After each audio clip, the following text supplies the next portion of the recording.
नमस्कार छात्रों, मैं डॉक्टर सुमन ढाका से आचार्य हिंदी, राजकीय कन्या महाविद्यालय। हिंदी साहित्य का जो द्वितीय पत्र है उसमें जो अपनी प्रथम कहानी है उसने कहा था, चंद्रधर शर्मा गुलेरी द्वारा रचित प्रमुख कहानी है। आज हम उसका कथानक संक्षेप में मैं आपको बताती हूँ और ये कहानी आपको स्वयं पढ़नी होगी।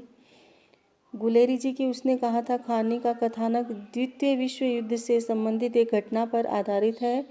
सिख राइफल्स के सैनिक फ्रांस और बेल्जियम के एक मोर्चे पर तैनात रहते हैं। वे शत्रुओं का सामना करने के लिए खंदकों में पड़े रहते हैं। उनमें सूबेदार हजारा सिंह, जमादार लहना सिंह, सिपाही बादो सिंह, वजीरा सिंह आदि सम्मिलित रहते हैं। सूबेदार के पुत्र बोदा सिंह की तबीयत खराब होती है। लैना सिंह उसका पूरा ध्यान रखता है। वह स्वयं सर्दी की परवाह न करके अपने गर्म कपड़े व कंबल बोदा सिंह को दे देता है। 3 दिन बीत जाने पर रात्रि के समय शत्रु का एक भेदिया आता है और वह उनके साथ चाल चलता है। फलस्वरूप रात्रि में जर्मन सैनिक सिखों की टुकड़ी पर छिपकर आक्रमण करते हैं। सिख सेना शत्रुओं को मार भगाती है, परंतु इससे लैना सिंह घायल हो जाता है।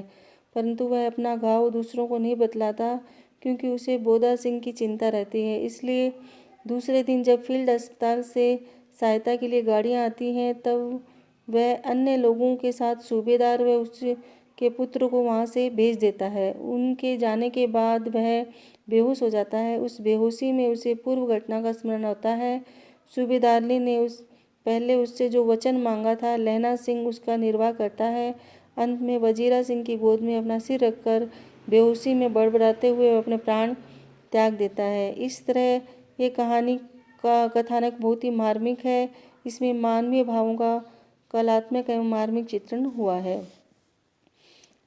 चंद्रधर शर्मा गुलेरी की जो कहानी है उसने कहा था, ये हिंदी साहित्य में विशिष्ट स्थान रखती है। इसके कथानक की कुछ प्रमुख विशेषता हैं, वो भी हम चर्चा करते हैं। उसने कहा था कहानी का कथानक यथार्थ पर आधारित आदर्शवादी भावनाओं का परिचायक है। इसमें 5 दृश्यों के माध्यम से कथानक का विकास दिखाया गया है।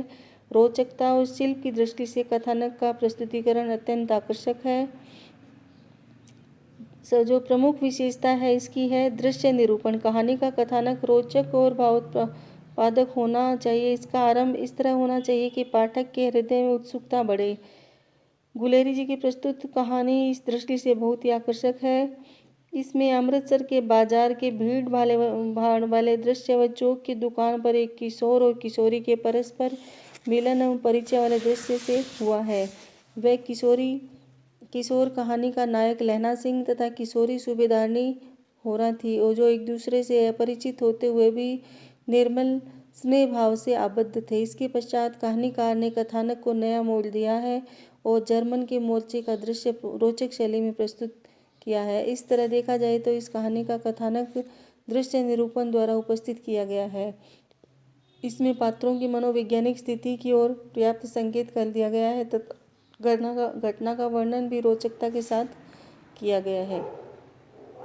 कथानक का विकास स्वाभाविक रूप से हुआ है। इसमें कई घटनाओं का परस्पर संयोजन किया गया है। किशोरावस्था में लैना सिंह और सूबेदारनी का जो परिचय हुआ, उसे लेखक ने सरल स्नेह का आधार बताकर कथानक में घटनाओं का सृजन किया है। लैना सिंह का जर्मनी के मोर्चे पर जाना, वहाँ सूबेदार हजारा सिंह के साथ उसके पुत्र बोदा सिंह की सुरक्षा का ध्यान रखना, शत्रुओं के द्वारा अप्रत्याशित आक्रमण करना और लैना सिंह के घायल होने पर वहीं डटे रहना आदि ऐसी घटनाएं हैं जिन्हें कहानीकार ने एक सूत्र में पिरोया है।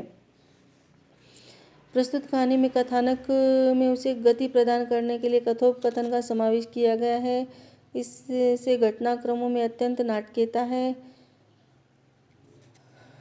और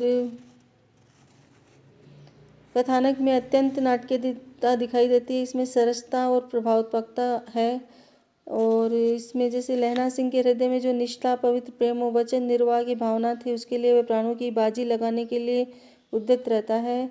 इस प्रसंग में लेखक ने सिख सैनिकों के स्वभाव तथा युद्ध क्षेत्र की गतिविधियों की ओर भी संकेत किया है। प्रस्तुत कहानी का कथानक यद्यपि लेखक द्वारा कल्पित एवं मिश्रित है, परंतु इसका उपस्थापन इस तरह से किया गया है कि ये पूर्णतः यथार्थ व संभाव्य लगता है।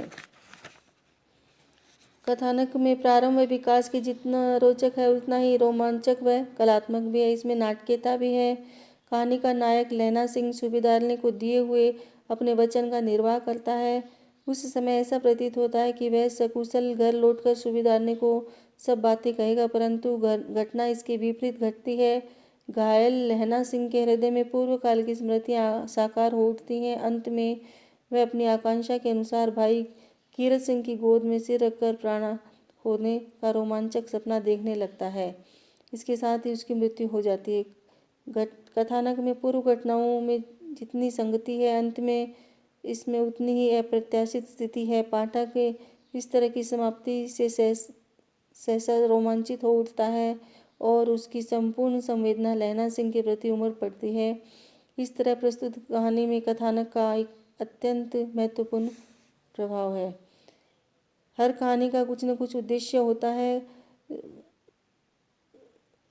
प्रस्तुत कहानी में आदर्श स्नेह प्रीति का निर्वाह। प्रस्तुत कहानी में नायक लैना सिंह किशोरावस्था में एक अपरिचित लड़की से मेल जोल बढ़ता है। इससे लैना सिंह के हृदय में उसके प्रति आकर्षण बढ़ जाता है।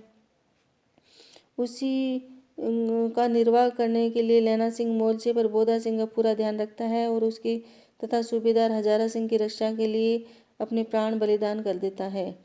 वचन पालन का आदर्श इस कहानी का प्रमुख उद्देश्य है। कथा नायक लैना सिंह मोर्चे पर जाने से पूर्व सूबेदार के घर जाता है। वहाँ उसका मिलन अपने पूर्व परिचित सूबेदारनी से होता है। सूबेदारनी उससे अपने पति और पुत्र की प्राण रक्षा करने की प्रार्थना करती है और कहानीकार ने इस आदर्श को उसने कहा था शीर्षक के नाम से व्यक्त किया है। यही इस कहानी का उद्देश्य है। इसके अतिरिक्त कर्तव्य निष्ठा का संदेश भी ये कहानी हमें देती है।